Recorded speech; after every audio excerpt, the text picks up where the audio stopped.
right. So, uh, hello. Good afternoon. This is our academics committee for the board, and we're meeting today, the 28th at 2:30 p.m. And if we could, Ms. Porter or Ms. Williams, could you go ahead and call our meeting to order? I call the meeting. Sure. Oh, go ahead, Porter.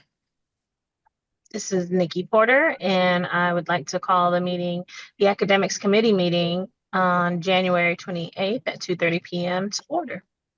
Thank you. Thank you. And we did have a committee meeting earlier today, sort of using this same format. And so I'm going to ask you, you and Miss Williams to do a couple of other things as we're going along, so don't be surprised. So we have an agenda. It should be showing on your screens. It does It it. It is. is. It Okay, is. good. I can see it, but I wanted to quickly share that my camera is off briefly, Mhm. and then I will appear on camera about mid-meeting. Thank you for that, just for the Oh, record. thank you. Thank you. And I actually just figured out too how to get myself back on camera, so we will make it work. So the agenda is on the screen. So Ms. Williams or Ms. Porter, do you all approve the agenda for today's meeting? I approve the meeting for today, the agenda Oh, for today. okay, and Ms. I Porter? I agree. Very good. And then next, we have our minutes posted from our last meeting. Do both of you approve the minutes from our last meeting? Yes, I can go ahead and I move to approve the minutes for the committee minutes. Sounds good. Second, Very good. Very good. All right. So, item 4 on our agenda, and I have this on each of our agendas for the committee meetings, are just some district accomplishments that are, so I don't have a document necessarily for this, but these will be accomplishments that we really want to celebrate that are usually somewhat related to what we're going to talk about in the meeting. And so one of the things that I'd really like to celebrate today, because we're going to be talking about special education and a number of other items, is really what we've accomplished so far when it comes to the district's ATSI designations. This has been really an ongoing problem, not a new problem in the district. We know that we need to meet the needs of our special education students. But truthfully, in the last 3-year cycle that just ended, we had some good success even in that last year based on the district, because we have to do a district ATSI plan as well. And I think the accomplishments that we have to keep in mind and that are really good for all of our schools is that we can do this, even though this is ATSI designations related to the disabled subgroup are a huge problem across the state. Richland too knows how to do this. So last year, both Spring Valley High School and Ridgeview High School were able to remove themselves from the list in the last year of the 3-year cycle, before the end of the cycle. So that was very big news. And they did that with a variety of the strategies that we're using now. But what we're going to be doing now will really help all of our schools across the board. And in fact, Richland Northeast came off of the list after the end of the cycle, this last cycle. And y'all, Joseph Keels really figured it out. They exited the list from this last cycle, and they have no designations at all in any subgroup for this next cycle, for this cycle that we're in right now. And so we know how to do this. We've had success. And I think adding what we're doing with compliance and then some of the work we're doing with our instructional plan is really going to be able to move all of our schools. And so that's something I really want to celebrate as we move forward. Kudos to those schools. That's great to Mhm. hear. They did really, really well. And our previous ATSI coordinator, um, She did a really great job supporting all of the schools. Alexis Black did a really good job supporting the schools over the last 3 years. But the problem is bigger than just special education and just ATSI. It's really, we know that it's some whole district systems that we really have to get in place as we're moving forward. So, but the fact is, the truth is that we can do it. And so I'm really, really excited about that. So I don't have any unfinished committee. Oh, we have some, oh, I do. I actually do. There are some follow-up action items on the agenda. So I actually went ahead and created a document that, we could kind of just make sure that we look at related to follow-up. Is a follow-up document showing on the screen? A Yes. Okay, portion of great. it, if you Okay, could perfect. center it a bit, Hmm. and take that margin off on your I don't know. left. Is that possible to do? It is. Drag I to can't see move. the button for it. Maybe next to that refresh, next to your Zoom options. You see that rectangle across the top? I know you're being a really great TLC for me right now. I know you are. I know that that is happening. And so Right next to that, there is a vertical. Right, let's see what this that one right here does. fit the page.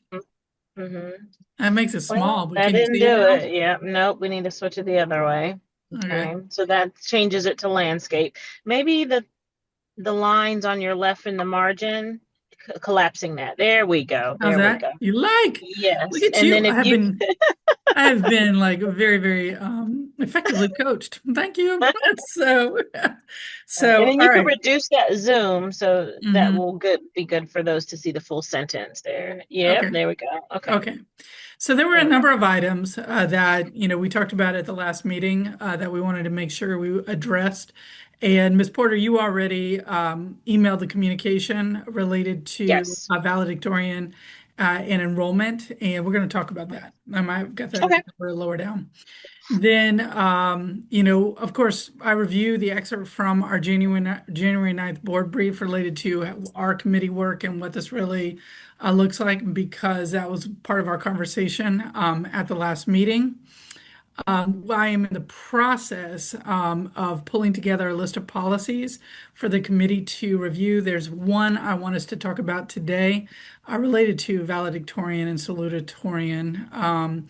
But I know that the intent based on the board meeting last night is to get any changes that we want to make to instructional, the I policies to make those as soon as we can or get that list complete. So I will work to have that for our next February meeting.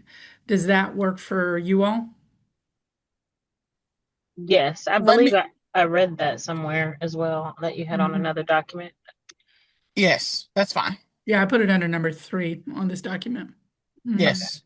Okay, and then so researching the valedictorian policy and related enrollment implications, that is something that's still ongoing, and Dr. Franklin and I are going to have some conversations about it.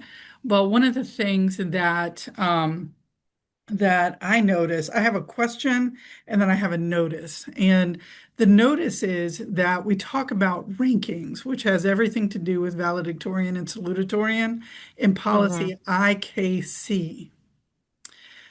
IKC talks about when students will receive information about their rankings, but it doesn't necessarily say anything about valedictorian and salutatorian. IKC Mm, may be a policy that we want to look at to really okay. clarify how valedictorian and salutatorian work in Richland too. So that's just a thought, something to Okay. think about. The last time it was updated was in 2014. Okay. But again, of All right. course, I'll involve Dr. Franklin in that. But Okay. it might be good if you both take a look at IKC and see if that is a place that you think is appropriate for language that might help parents understand how valedictorian and salutatorian work in Richland too. Okay. Does that make sense? Yes. Yeah.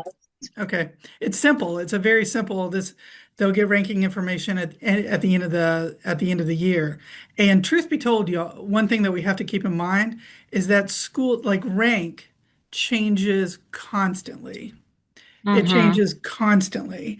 And, one of the things that is always such a stressor for counselors at the end towards graduation every single year is because they have to notify anybody making speeches and that kind of thing and Mm-hmm. notify parents. And they can really only do it when all grades for seniors are in. And so they're just frantically really trying to do all of those calculations to make that work. And because rank Yeah. changes with every single grade that goes into the system.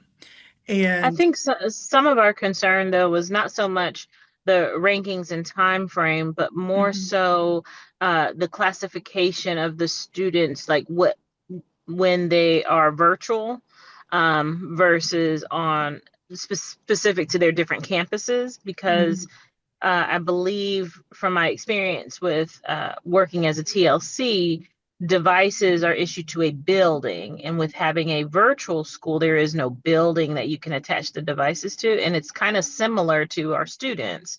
Our students are connected to, I believe, the school that they're zoned for, correct. that building.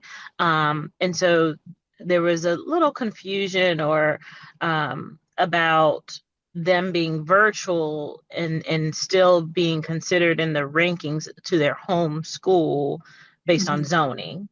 mhm. And I So if you could remember look that. at I that. remember the, Yeah. I remember, oh, I'm sorry, I interrupted. No, you're okay.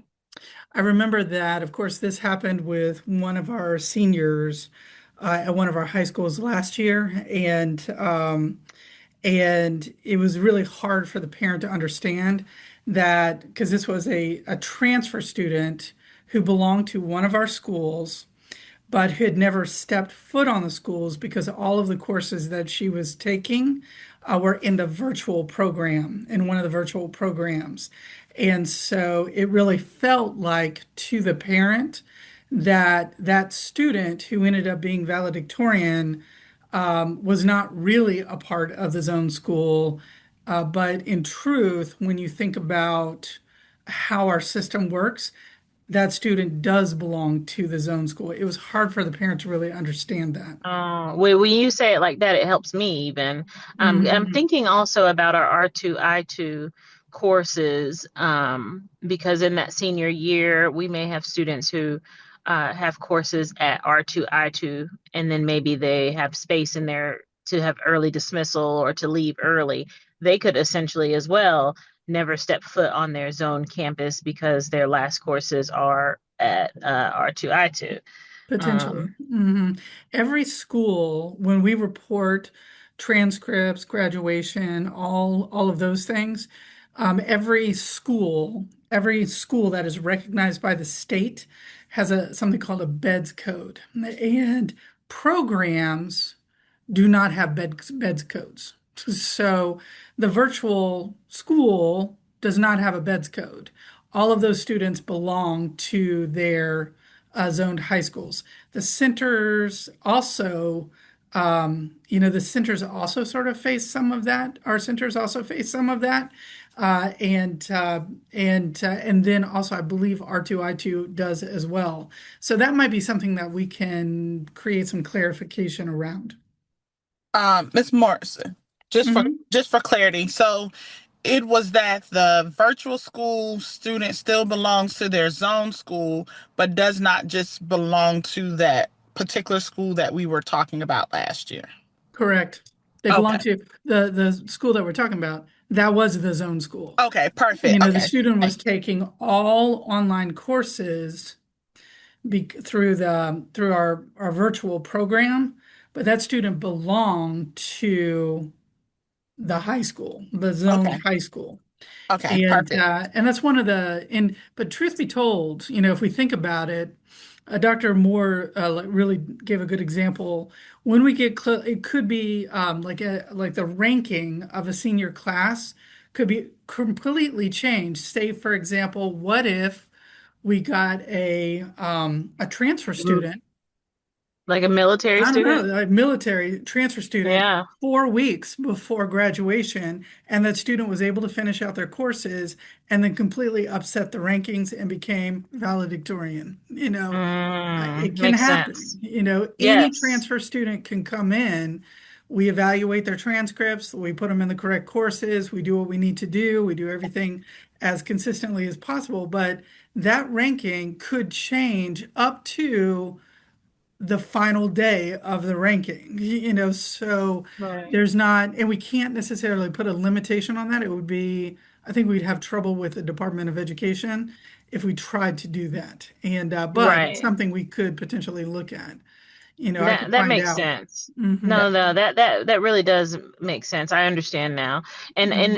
we're not restricting anyone from taking those virtual, like all students have the ability to apply All and students take would have access. Hmm. right. They all have access to Hmm. do that. So it's not like it was unfair because they have No. the same opportunity. Okay. Yeah, but it is Perfect. hard for parents to understand. Yeah. I had in my previous district, it was actually hard for parents to really understand. For example, if you had a flip of the salutatorian and valedictorian at the end of the last semester. So, you might have a student who's going through and for, 3 years, that student has the number one ranking in the entire class. And everybody talks to each other, so they know this. And it shows on final transcripts.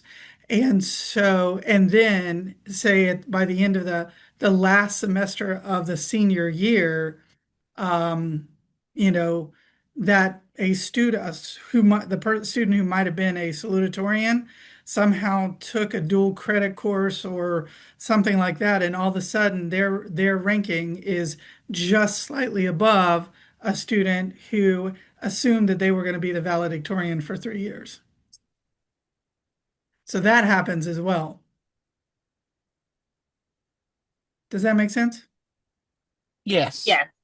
Okay, so take a look at IKC and let's talk about it at our next meeting if that would work for you all, and also let's think about what communication around valedictorian salutatorian could be, because of course we do have graduation coming up, and we're certainly open to providing communication to families around ranking, graduation, valedictorian, salutatorian, that kind of thing.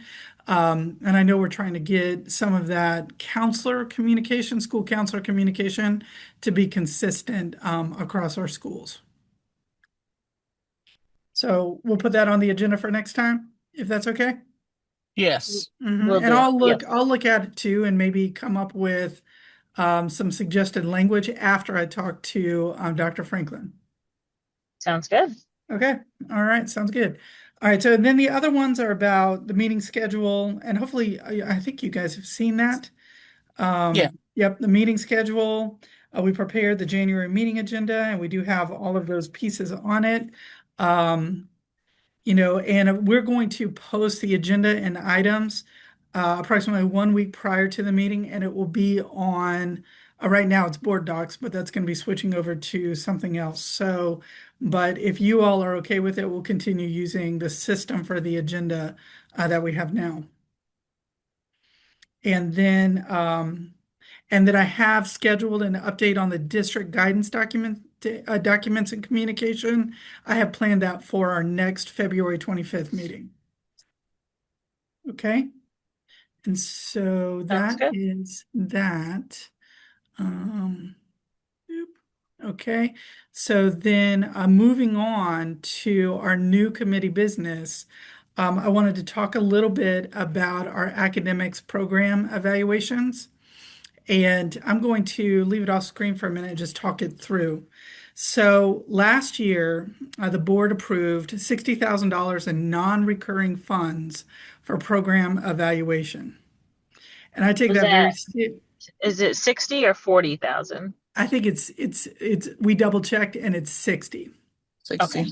Okay. All right, that's great. That's really actually fabulous because truth be told, one true comprehensive program evaluation, conducted by somebody who's a trained doctorate level specialist, one would cost $60,000 or more.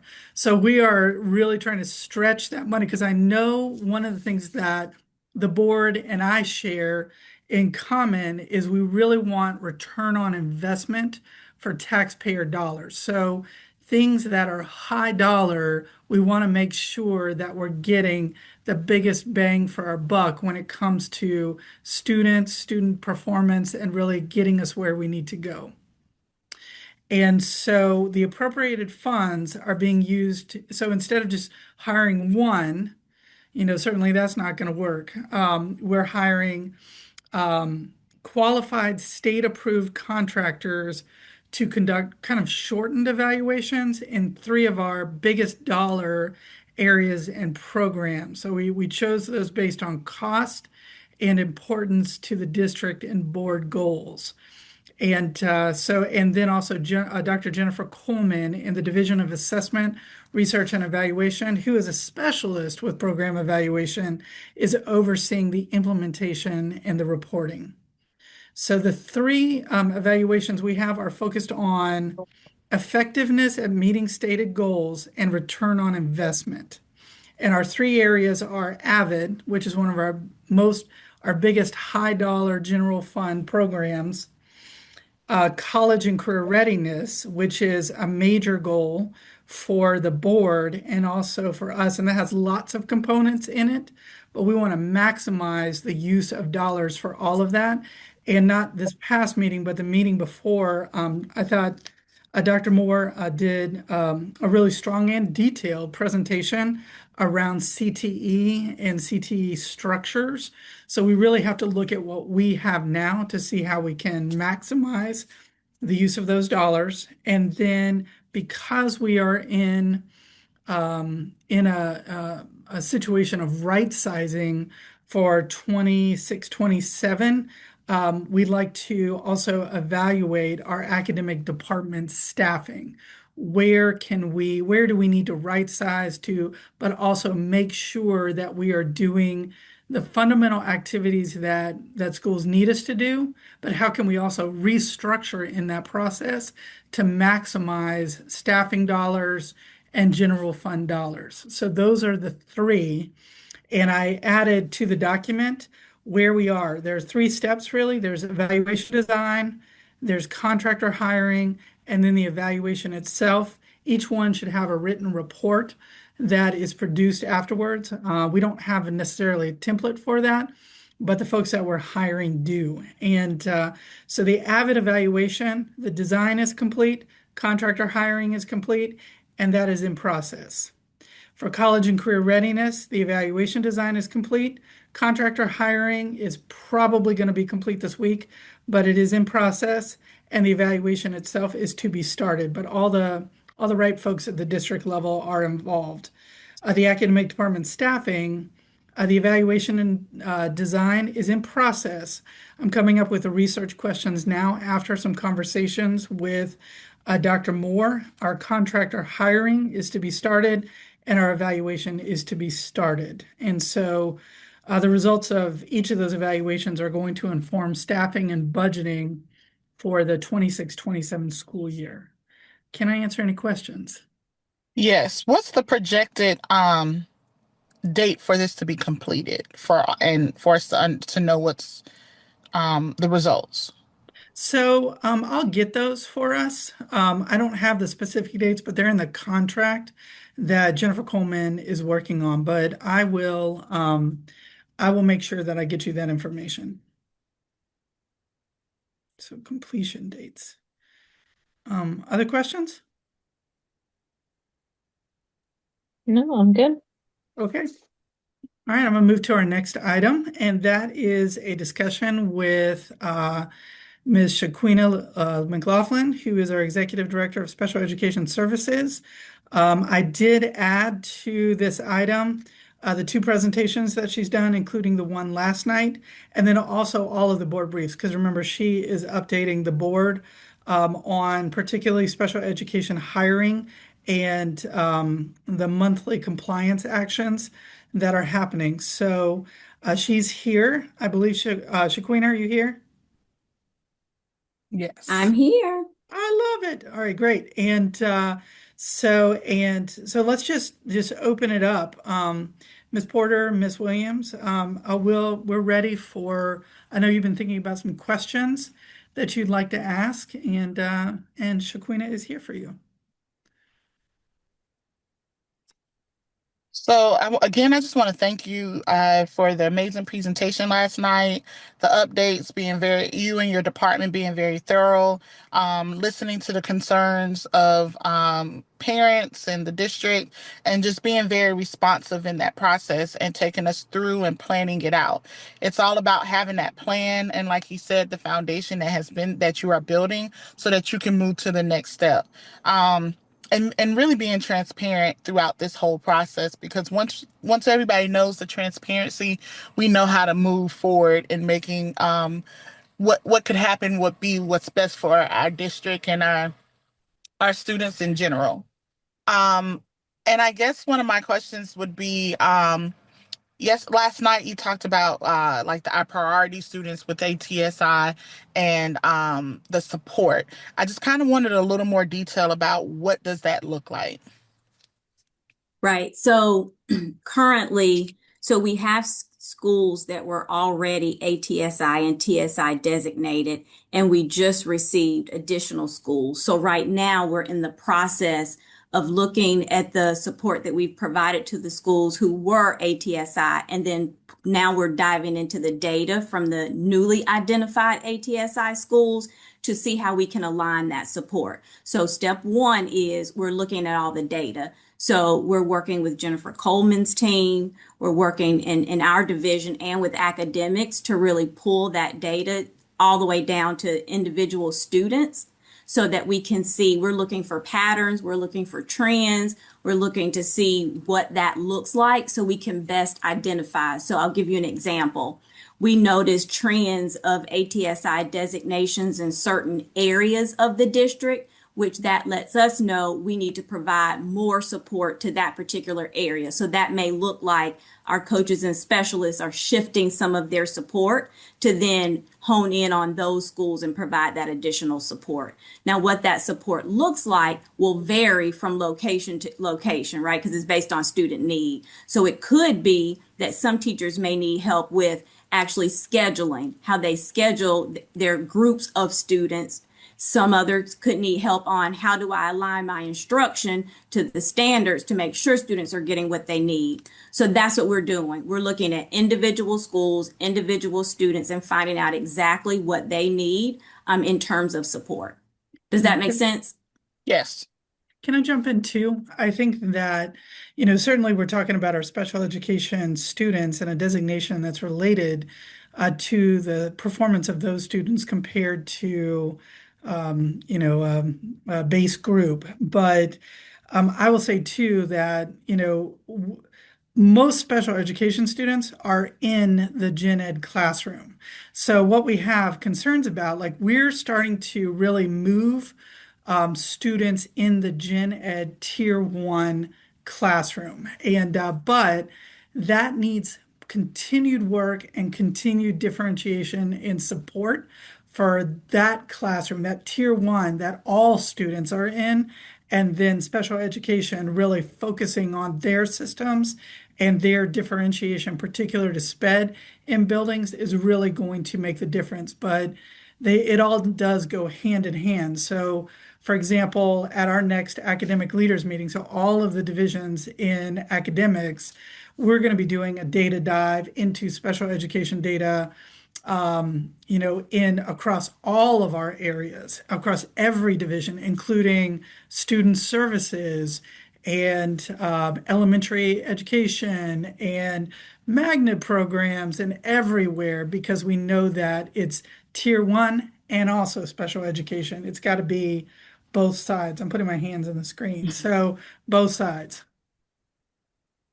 And that could even be something like if we recognize a need, and usually it is for accommodations training for gen ed teachers, right? Like, Mhm. how do we ensure that they have accommodations training so they know the accommodations to provide to the students while they're in their classes? Mhm. That makes me think about also, so because you can provide that training, and then when you move on to the next project, you kind of need a point person in buildings that can answer questions or continue some of the conversation. So, have you considered, how have you fit in like having our veteran teachers involved in that plan, or have you thought about ways you can incorporate a coaching model with some of our veteran teachers or gather feedback from them? Right. So currently, we're using every school has a special education point of contact. Hmm. And so those points of contact are the ones that attend our meetings. So either our LEA, our 504, our monthly trainings, those Hmm. now typically those are administrators because we've got to make sure that our administrators, right, know all the rules and procedures and processes first. The goal is for them to transfer that information to their school staff.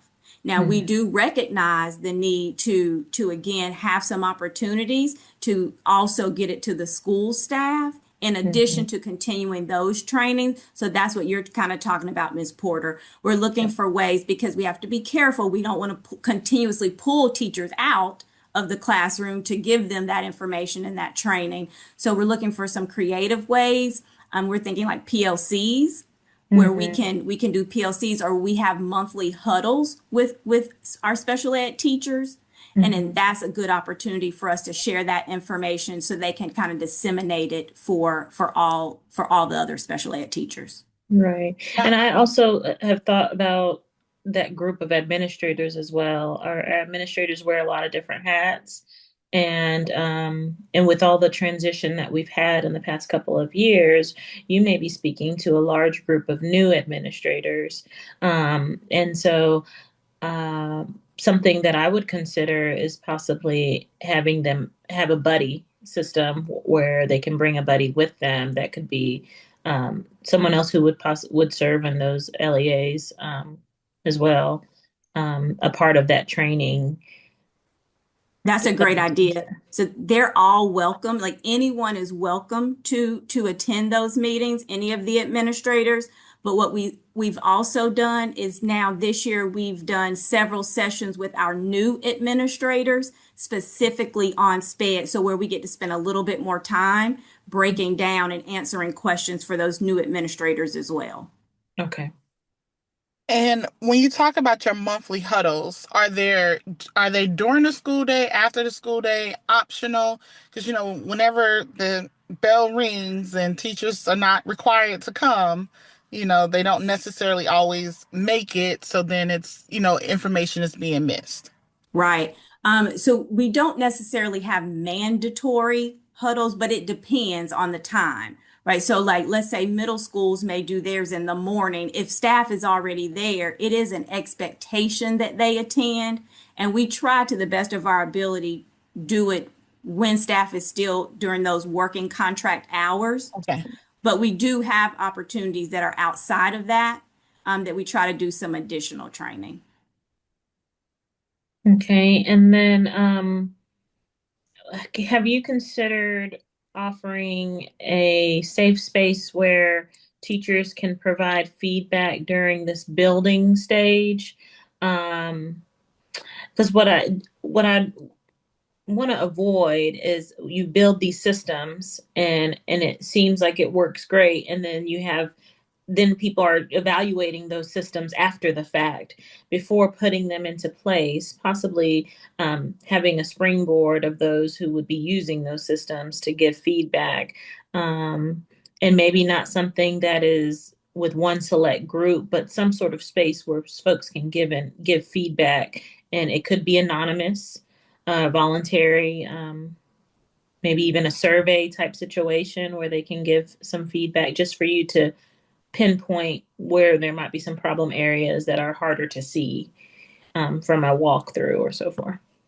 Yes, and so where we've started, right, is actually visiting each classroom, talking to the teachers, talking to the assistants, because we want to get a good feel for what they think they need first, right? So that's what we've been doing right now.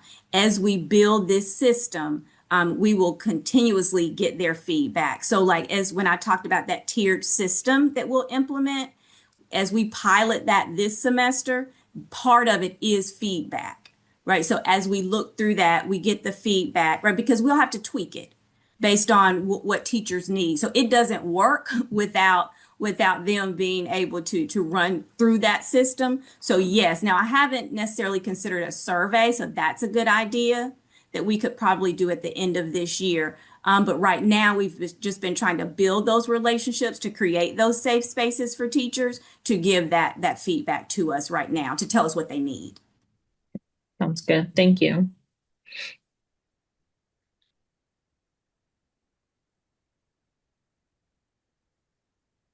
And And based on what we I guess based on, we're talking about what this looks like and things of that nature, what are possible support for curriculum implementation for these teachers? So if I'm understanding your question correctly, you're talking about the how we're going to help teachers teach the curriculum for the students, right? As we're building Correct. that into our system. Okay. Correct. So first, we're working through the compliance system. So that is writing effective IEPs, right? And aligning, and then the next part of that is then align, like how do you write an IEP? The next part of that is then how do you align that to the standards and to instruction? Right. So we've got to teach them how to write it first and make sure they're good. And then we align it to the instruction. They go hand in hand. But if we start with the instruction first, it takes a lot longer of a process. So right now we're going to focus on the compliance part. Do you have all the pieces for the IEP, right? Are the service minutes correct? Do you have accommodate those types of pieces? And then tie it to instruction. Make sense? Okay. Yes. I will say that one of the things that I'll be encouraging the team and supporting them in moving forward is really thinking about curriculum and all the things that are associated with curriculum across the district in every program and every tier and that kind of thing. So, do we have? I think the Department of Education has really done a great job with high quality instructional materials. And I think and their model for how they've done that is very, very strong. So as senior chief, one of the things I'll be doing in our department overall is introducing that high quality instructional material framework. They call it the HQIM framework, really across the board for us. Elementary, secondary, even our interventionists, the curriculum that they use, special education, curriculum everywhere. Because I mean, even when we think about our gifted and talented students, so what does that look like overall? And but that'll be a push that I'm making, um, really moving into next year. That'll be a big building project. And we've started some of that now. Mhm. So Jen, you were reading my mind. But we've started some of that. So that's one of the things that's really important.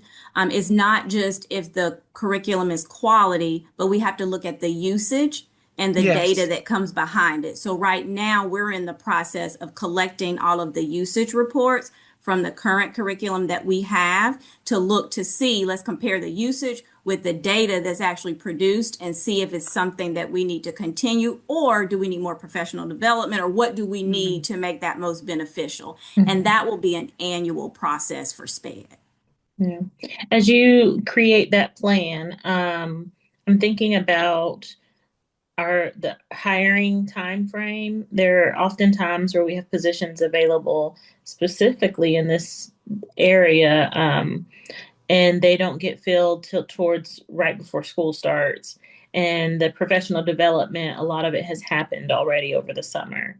So something to consider. I know I'm an instructional designer, but maybe creating some virtual courses through, I don't know, I know we use Google Classroom now, but some virtual modules that's tailored to our district and for our teachers for the things that don't fluctuate, specifically in compliance and how to build those IEPs. I would think that that's something that we could create a virtual module that can be viewed and used throughout the entire year, no matter what time you're hired.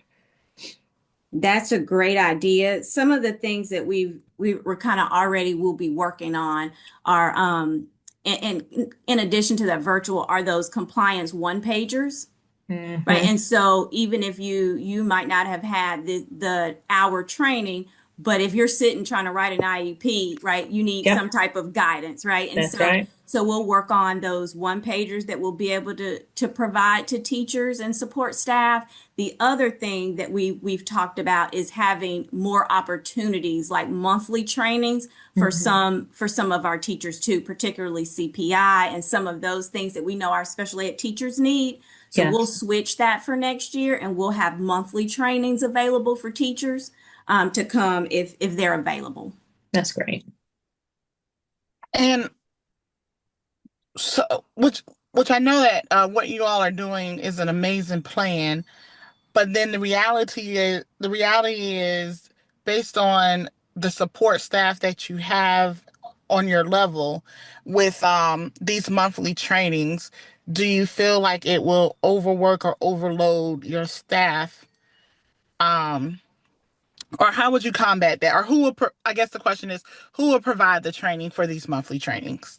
Right. So now I can always use more people, always. Well, But Oh, right. but no, but no, I do think we have a pretty good plan. And so, Okay. we will have 9 specialists that will work from our department, including not to include our directors. And so when we're directors, we'll do LEA trainings, we'll do 504 trainings. Our specialists will do those huddles, right? And then when we have the monthly trainings, we have several trained people and specialists in our district that can provide that, and we rotate them out. So it wouldn't be that we're overworking, one more than the other. We try to balance it all out. mhm. Okay. And I'm going to add to that, Miss Williams, and just say that like one of the things that Shaquina has done as part of restructuring is taking the positions that we have. And one of the things that we realized pretty early on this year was we have special education staff, district staff, they're doing these three things, and this other person is doing these other three things, and this other person is doing these three things. And, but really what makes the most sense is to cross-train everybody in all nine things, Hmm. so that that each person is a one-stop shop. And so when we talk about coaching in the district, of course, you all are familiar with how we're transitioning our TLCs. And but part of that too is these nine people who have been not no longer doing three things, they're doing all nine things. One of those is coaching SPED teachers with high quality coaching cycles that will also be able to report and evaluate the effectiveness of. Okay. Mhm. Good. Very well said. Well, thank you. Mhm.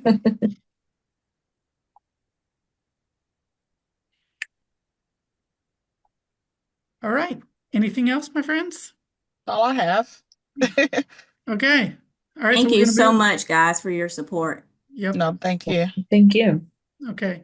So, Shaquina, I think you're off the hook. If you want to stay, you can, certainly. Okay. So next we're going to move to It's proposed pointer. topics and policies for the academics, should say academics committee. I'm calling it academics with an S because that is the department. So, but under this one, what I did was I know that we don't necessarily, it's really up to you. I mean, you're the committee leaders. So I just want to provide some thought about potentially, what we could do. And I've got my notes right here, so I'm ready to do whatever will work for you all. But I know you're interested in a number of things and you want to keep the board informed about what we're doing. So if you look at this particular document, of course, we have our proposed topics and policies for review and discussion. And the way I came up with this is that I looked at the board and strategic plan alignment report, Mm-hmm. particularly in terms of what that report really says about which strategic indicators are more prioritized, need to be more prioritized than others. So Mm-hmm. today, of course, we had our discussion with Shaquina, and I gave an update on the academics program evaluations. I was thinking that the February 25th meeting could be a conversation with Jerome Davis and Otasha Morgan around the district guidance documents and communication. I think that's Mm-hmm. going to be a pretty significant conversation. So I only Yes. have, that's the only thing I have on there. But I also think it's really important to look at college and career readiness. We've developed a profile of the 0 to 1.99 GPA student.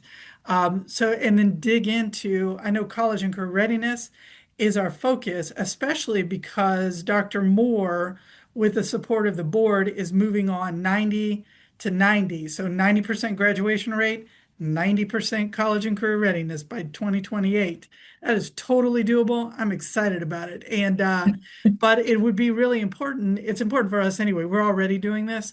We're digging into those specific indicators that make a student college ready and those specific indicators that make a student career ready, because there's some areas that we can really work on. And we do have a proposal to dissolve career prep because it is only serving 19 students at this Mm-hmm. time.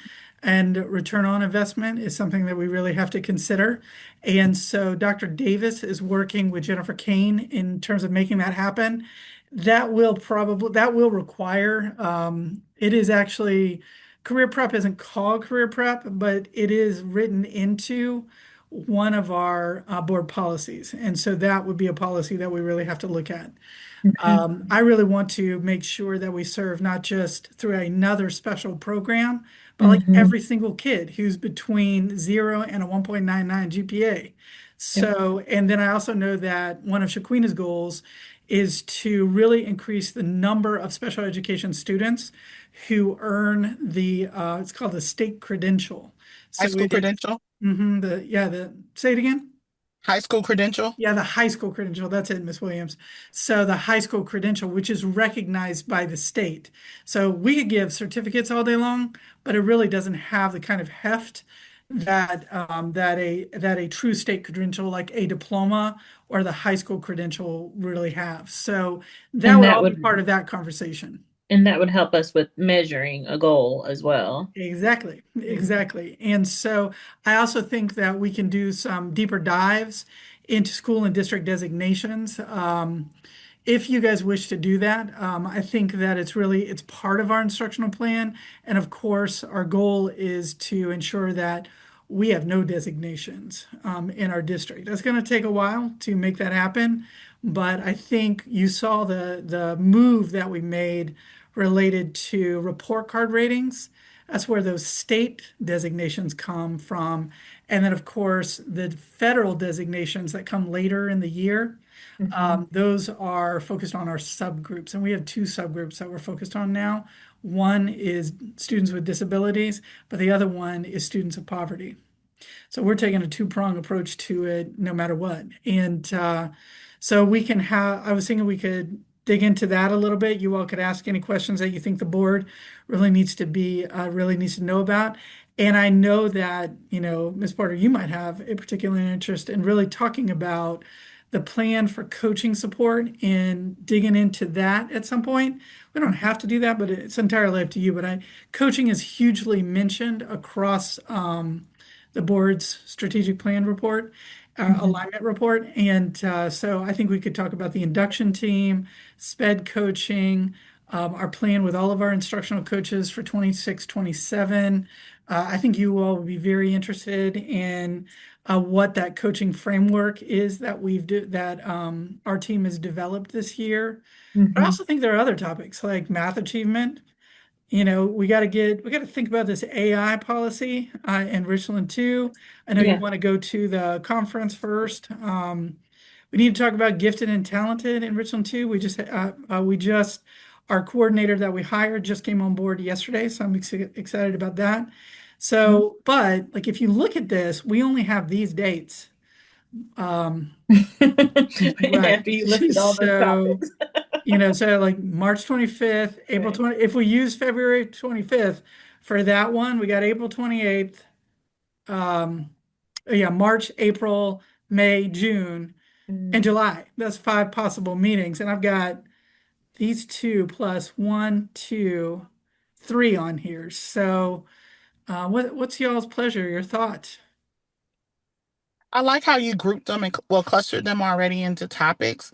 Um, just making sure like we just kind of align it with what the priority is for you all of what you need to address first.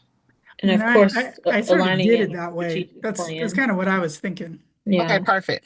Hmm. And I think if there's any, it sounds like the high school credential piece is something that we hadn't spoken about before with our strategic plan or our goals, but we may need to keep that in mind when that committee meets. Right. I have some suggestions about that Okay. as we're moving forward. We need to really think about that because you guys know that the strategic plan that we submit to the state is really more a kind of like an academics compliance plan, Mm-hmm. right? So it's Mm-hmm. all academics. And so in terms of where we're moving and what will truly move all of our schools in the district, I really think we need to hone in on the big pieces that are going to get Mm-hmm. us there rather than, it was a little, I think they did a good job producing it, Mm-hmm. but, and like, because there are things on there about GT, about Avid certifications and things like that. I think those things are important, but I think we just really have to think about it as we're moving forward. And we could even put What's going that to move the as a needle more topic. than anything? Say it again. I'm sorry. I said what's going to move the needle more than Right, anything. right. That's what I'm thinking too. But that said, I mean, I understand why they're on there now. But there are some things on there that are not really about moving the needle for each and every child. So, there's some things to think about. Maybe that needs to be a topic as well, because we're going into accreditation again next year. Yeah. I would Mhm. say we definitely need to have a discussion of what we need to take off and then what we want to put in place Yeah. now that the committee has come together and we've got new people in with new plans. We don't want to just add more to the plate. And Okay. All right. So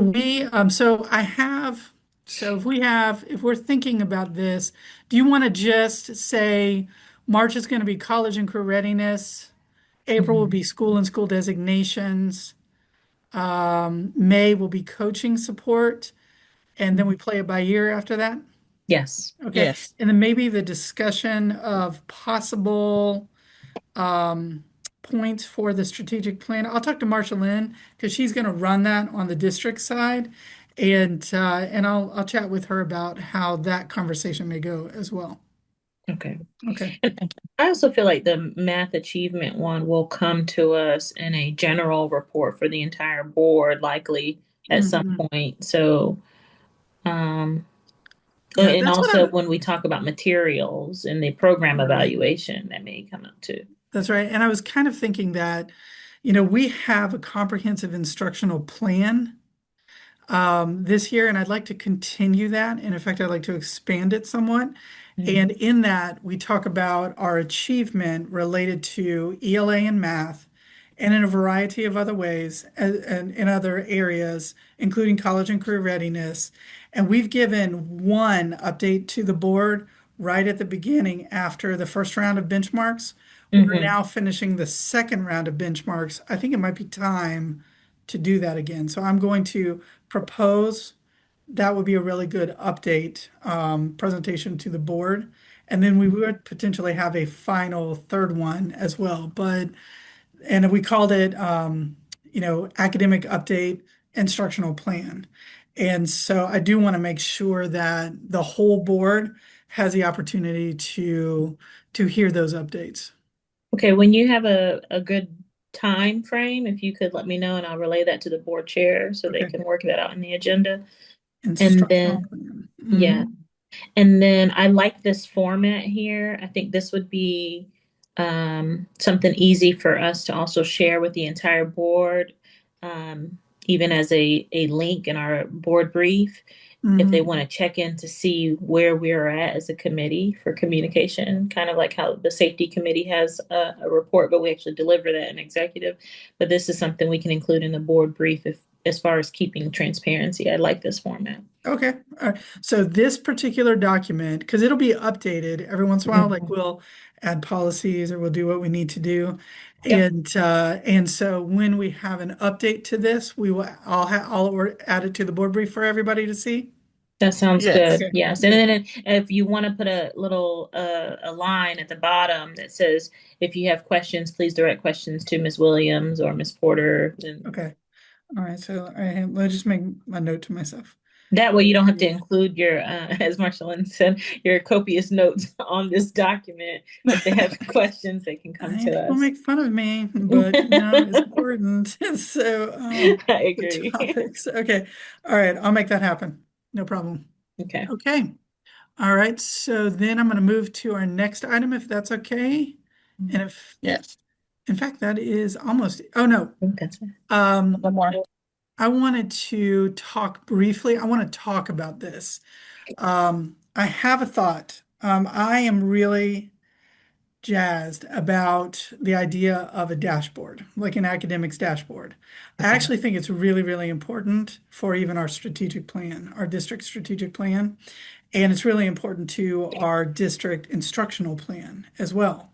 So my thought is what I've seen from I think it's the safety committee, and then Mhm. also from the alternative pathways committee is Matt Sherman, who's our leader in academics for the alternative pathways committee, he actually has certain metrics that he's putting into every discipline report. Okay. And it's in a narrative format right now, but it could be at least in tables. Mhm. And he's kind of calling that a dashboard. Oh, I like it. Okay. And then the safety committee, Mark Hutton is working on that one, and he kind of has the same thing. It's like a quarterly report with tables, right?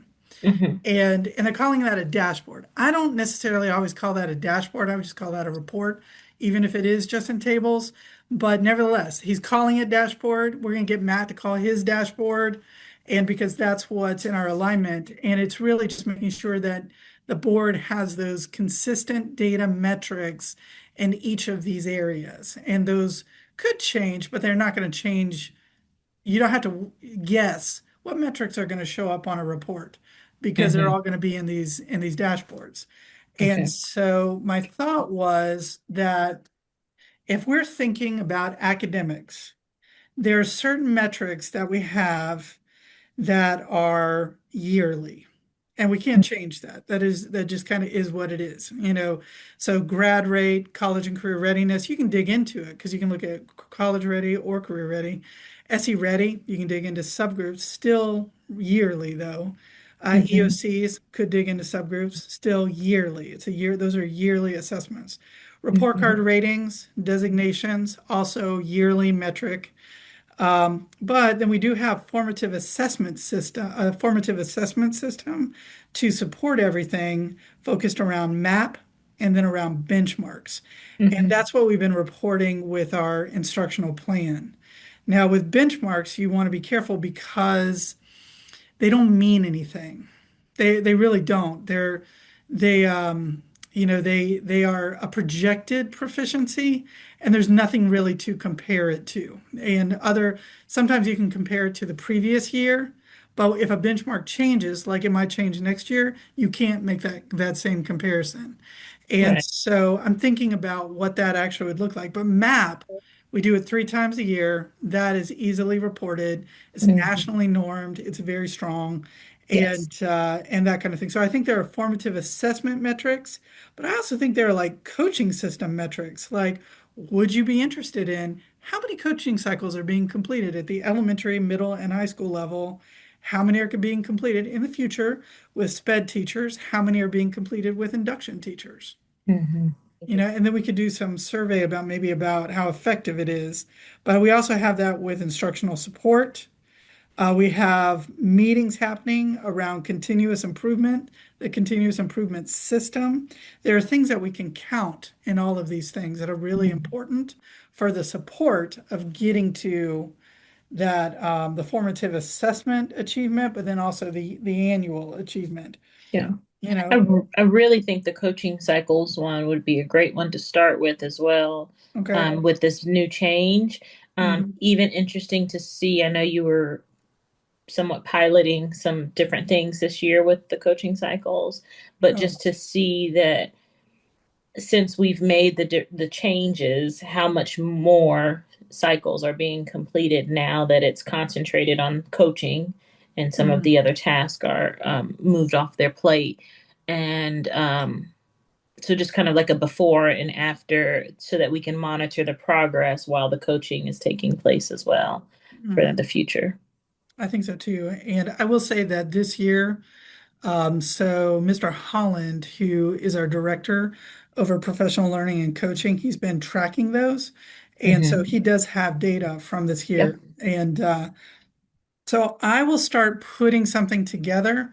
Okay. And of course, we've got to keep it, general district overall, but we Hmm. still can look at subgroups and we can still do some things there. And we need to, I want to make sure that the metrics are meaningful to the Hmm. public and I don't want them necessarily taken out of context. Yeah. So those are things that I'm thinking about. But I think what I'll Right. do is I'll bring a draft of what our dashboard tables could look Hmm. like by our next meeting. Okay. And of course, include the map data. I think our NWEA will already do that for you. Oh For yeah, we have that. dish, right. So that'll be a Mhm. good one too. Yeah, we have that. And again, all of the map data and our observations related to benchmarks are always going to be part of that instructional plan update to the Okay. board. And so, but I think we need to probably include some other things as well. And then, we can always publish these reports in the board brief as well, so everybody can see everything. Okay. So, okay, all right. And so, I yes, ma'am. Okay, I do have a question. So, Sure. when you're talking about like your coaching cycles and how many you've done compared to the last time, and when we look at the impactfulness of a coaching cycle and I know it's probably already happening, but are we looking at what did the data say before the coaching cycle as your baseline benchmark, and then after the coaching cycle, what did the data speak to for that teacher in their class? Um, and so showing the effectiveness of that coaching cycle.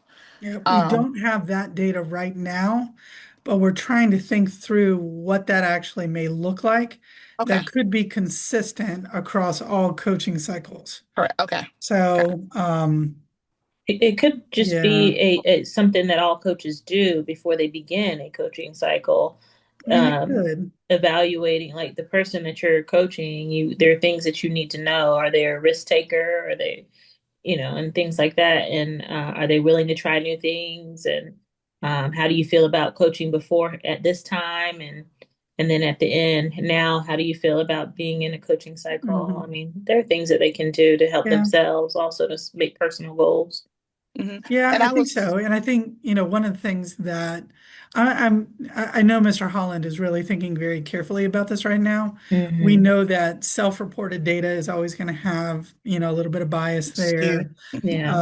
and things like that. So, but that said, it's, potential. We're trying to figure out what would be the most useful data for Hmm. improving the system overall. Right. Right. And So, mine was more so like academically, if the Hmm. focus was on a standard for that teacher saying that, this class, I guess AOR 5.1, whatever it might be. And before they even started, 50% of the class was not successful at mastering that standard according to whatever. So then we noticed that that was a trend. So then we ended up our trend on the grade level. So we just did a grade level coaching cycle for. And then we ended up coaching into that. And by the end of the coaching cycle, we did a post assessment and realized that this was effective because the kids ended up growing with being strategic in instruction and delivery of whatever it might have been. That's what I would love it to be.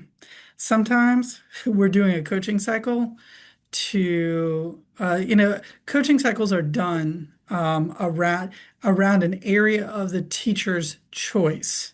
Mm-hmm. And so sometimes it's related to a standard, sometimes it's not. Right. Sometimes it's related to I lose control of my class about three-quarters of the Management. way Yeah. through. So Engagement. we gotta figure out a way to make it generic enough that it would work for coaching cycles about anything. And Okay. so that said, Ms. Williams, if we were in the same room, I would high five you because I'm like, yes, yes, Yes. but we'll come up with some metrics and see what you think about it, and then Okay. we'll kind of go from there. Because, the good thing about having a committee is that we can constantly revisit and make improvements. And I appreciate the conversation for sure, and all of the think partnering that's going on. Mhm. Thank you. All right. So I'm going to leave these committee reports for now, knowing that my job is to get a draft together for next time. Okay. All right, so then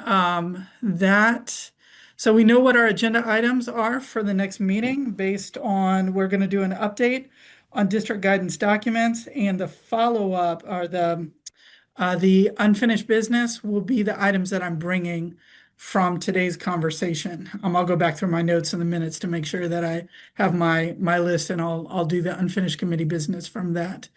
Does that make sense to you all? You good with that? Mhm. Yep. Yes. Okay. Thank you. All right. So with that, whoever would like the privilege, if you could adjourn the meeting for us, that would be great. I move to adjourn the January 28th Academics Committee meeting. All right. Thank you. Thank you. Have a great one, everyone. All right, you too.